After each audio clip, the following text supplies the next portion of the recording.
carrying a backhoe and a skid steer to nearly 15 tons of garbage. It's day 2 of cleanup at 3658 Ulm Road.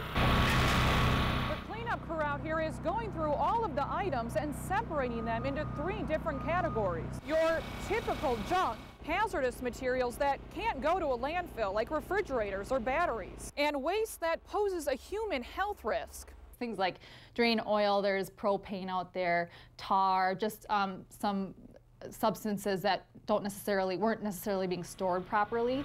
Additionally, there was some human waste and evidence of a rodent infestation. The Portage County Health Department has deemed this Amherst Junction property a public health concern. They've hired a waste disposal company to transport what's dangerous off the property. Everything else stays put. This is not a county-owned property, so we want to make sure that we're only eliminating what we need to eliminate. The county was first alerted of this severe hoarding situation this past summer when the homeowner, Marie Jost, turned 100 and her Social Security checks were still being cashed. That led law enforcement to the site where her son Charles was found living, but no Marie. Charles is now charged with theft and fraud, along with his sister and brother-in-law, Ronald and Dolores Disher. They denied the charges and claim they haven't seen their mother since the 1980s, when they say she took a trip with her other son, Theodore.